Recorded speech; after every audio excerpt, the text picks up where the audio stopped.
Hey everyone, it's Melody Snowflake, and today I'm going to be talking about one of the most misunderstood characters in the Danganronpa franchise, at least from what I've seen, and that would be Sayaka Maizono from Danganronpa 1 Trigger Happy Havoc. I've actually wanted to make a video about her for quite a while now, but I just haven't been able to, so here we are now. Before I begin, I'd just like to give a spoiler warning for Trigger Happy Havoc. There wouldn't be much spoilers anymore if you're, say, halfway through the game, because most of the spoilers that I'm going to be talking about are from the first half. But just in case, I would give a spoiler warning for the whole game. Also, I'd like to mention that all the things I'm going to be talking about are going to be canon, and basically I'm just going to be discussing the events that happened and what the characters actually did, rather than my own personal interpretations or opinions. I will be analyzing what happened, but I'll try my best to keep everything unbiased. So with that out of the way, let's talk about Sayaka. Sayaka is one of the first characters you get introduced to in Trigger Happy Havoc. Makoto introduces himself to her and quickly realizes that the two of them went to the same high school before Hope's Peak Academy. He was surprised that Sayaka even remembered him because he was just an average student and she was a very famous, popular pop sensation. But they quickly bonded and Sayaka seemed to act like one of the main characters of the game. She would always be with Makoto. After he got knocked out by Mondo punching him, she was by his side when he woke up. She followed him around the school as they explored. They found the katana together, and she even talked a little bit about her personal life. The first free time you get to spend in the game, you have to spend it with Sayaka, and she talks to you a little bit then, too. It's clear that she has a crush on Makoto, and Makoto clearly has feelings for her as well. Sayaka blushes a lot when she's around Makoto, and it's honestly pretty adorable. The two of them seemed pretty close until something took a turn for the sad. Monokuma decided that there were no murders going on, and so, to kind of motivate everyone, he gave them all a motive video.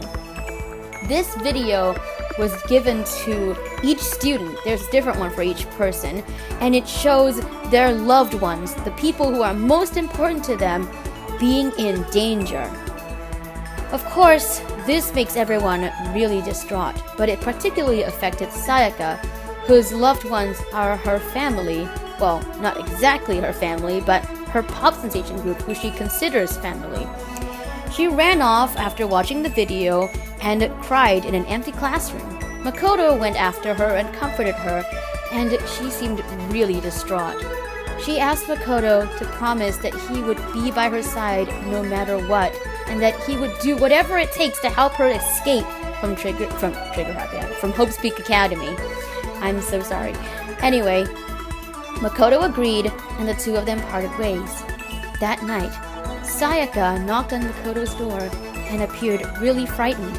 She told him that someone was trying to get into her room, and she didn't know who it was, and she feared for her life. Therefore, she requested that the two of them switch rooms so that she could feel safer for the night. Makoto agreed because he wanted her to feel safe. So, he slept in Sayaka's room for the night. But the next morning, at breakfast, Sayaka didn't show up, and Makoto got extremely worried, especially since Sayaka had told him that someone was after her the previous night. He ran up to his room where Sayaka had stayed and knocked on the door. Eventually, he went in and found that she had been killed in the bathroom of his room. Makoto knocked out, and afterward he woke up surrounded by everyone in the gym. And that was when Monokuma appeared and explained to everyone that a murder had taken place and there was going to be a class trial. The other students asked Monokuma, hang on a minute, I thought whoever killed Sayaka would be free by now because, they can leave, right? If they murder someone and get away with it. And Monokuma's like, oh, no, a class trial has to be held first. And, if everyone chooses wrong, then that person gets to leave. Now, this is the first time all the other students heard of this, which means Sayaka died before she even knew about the class trial, which is important for a discussion that I'm going to have later. But we already know what happened, and Sayaka was killed by Leon Kawada, who was actually someone Sayaka had tried to kill the previous night. Turns out that whole thing about people trying to kill her or after her that night was all a lie, because Sayaka wanted to escape the academy so bad that she had decided to become Danganronpa's very first Blackened. She planned everything, from a note to lure her victim, to a knife, a weapon, and she even planned the location of the murder by swapping the nameplates. She also planned someone she was going to frame, Makoto Naegi. Now, this is all typical Blackened stuff. All the other Blackens of Danganronpa have done the same thing, so Sayaka was just the first. But the tables turned on her. Leon was a lot more athletic and was able to get the upper hand and ended up killing Sayaka instead. So what happened here? I mean, obviously a murder happened, but what was Sayaka actually intending to do? I mean, she was trying to become Danganronpa's very first Blackened. I mean, obviously she didn't know that this was a game called Danganronpa, but you know what I mean. She was going to become the very first Blackened, but that didn't work. But apart from that, I would say that Sayaka actually had a lot less knowledge than any of the other Blackens, because other Blackens tried to kill their victims knowing that they'd have to participate in a class trial. But Sayaka didn't know about the class trial, because like we said earlier, the other students only found out about it after Sayaka died, after a Blackened was among them. Before that, no one knew about the class trial at all. Sayaka was just under the impression that if she killed someone, and no one knew that she killed someone, she would be able to go free and everyone else would probably just continue their lives like nothing happened. This is why she tried to frame Makoto, because if Makoto took the blame for her, no one would know that she killed someone, supposing she succeeded, and she hoped that that would allow Monokuma to be all like, oh, well, you're free, and just let her out. And maybe after that, this is speculation on my part, and not my own opinion, but I would just say that possibly after that, Makoto could tell them the truth, or at least that might be what she was thinking. Though I'd like to say that that's just a speculation, and I don't actually look into Sayaka's mind, so I don't know if she intended for him to tell them the truth afterward or not. However, she did frame Makoto, and I see a lot of people upset about that. I do not blame them. After all, Sayaka seemed to really like him and was always around, no matter what. And out of nowhere, it felt like a betrayal. But Sayaka had no idea that a class trial is a thing. Sayaka, as we saw earlier, really truly cares about the people she loves. This is clearly seen with her pop sensation group, who she would do anything to see again, including commit murder. I don't think it's any different with Makoto. I mean, have you seen how she looks when she's around him? I don't think you can fake that flustery blush of love and crushing. Of course, it is just a crush, so you could argue that crushes aren't necessarily as strong. But apart from it just being a crush, you can see that Sayaka truly trusted Makoto. She opened up to him, and she even wanted him to stand in for her for the whole murder thing. You might be thinking that that's just her using him, but honestly, that just shows how much trust she had in Makoto, because he promised to help her, and she took it as he'd literally do anything, including this. So she trusted Makoto to help her with something as crazy as this.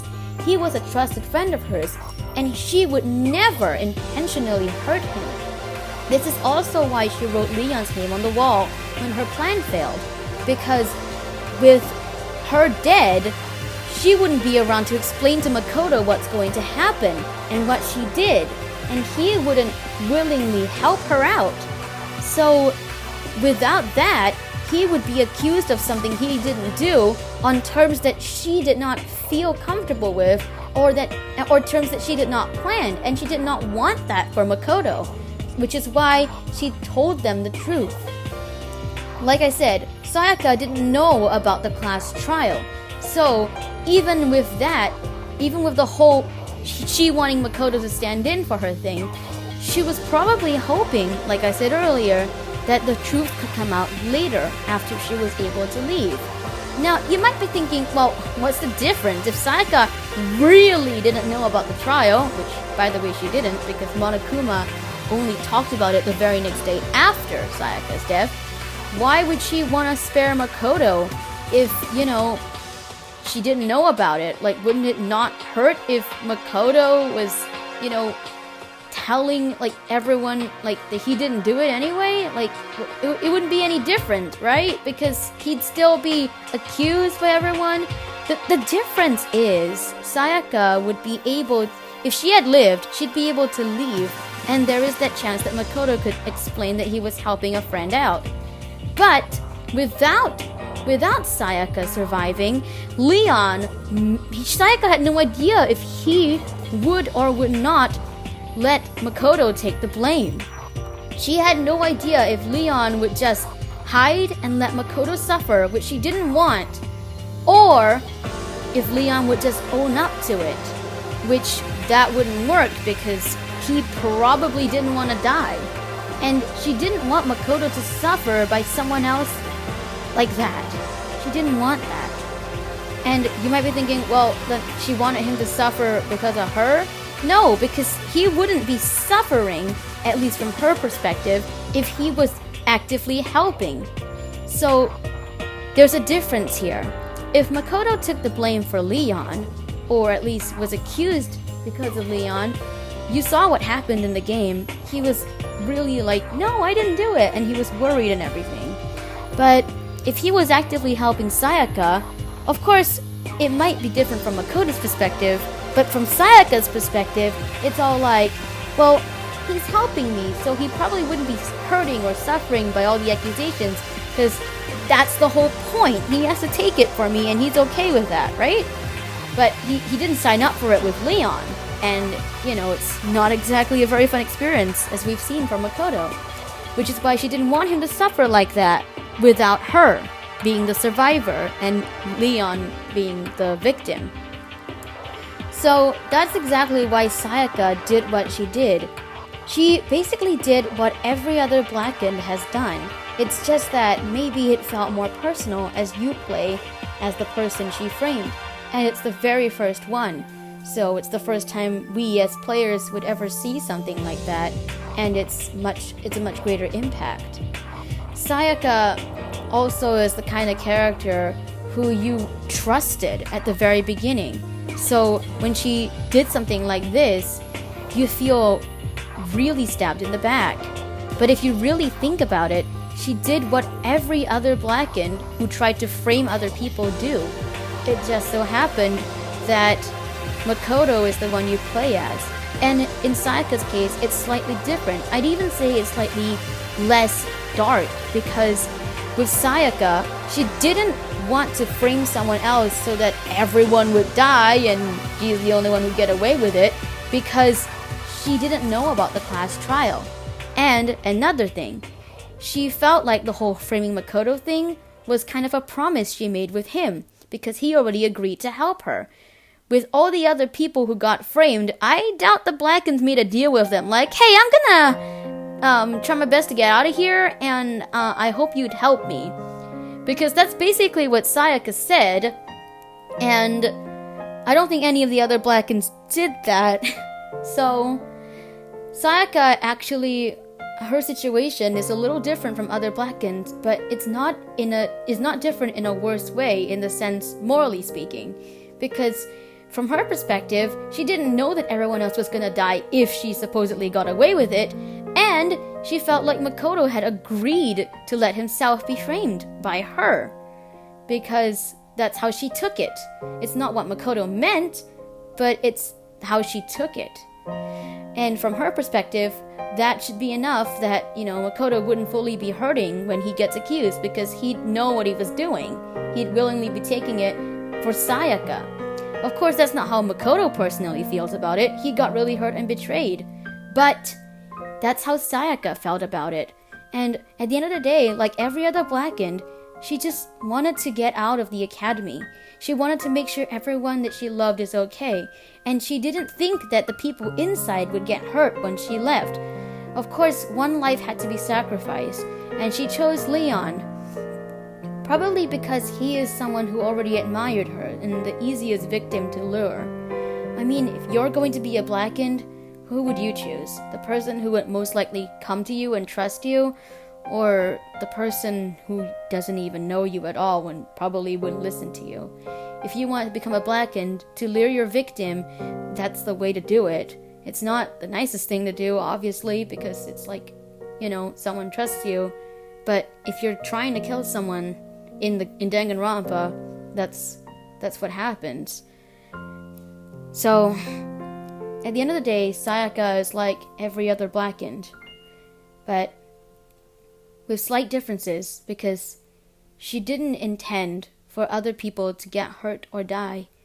And I feel like the misunderstanding comes there, where people think that she meant to hurt Makoto and the others, and to make Makoto suffer.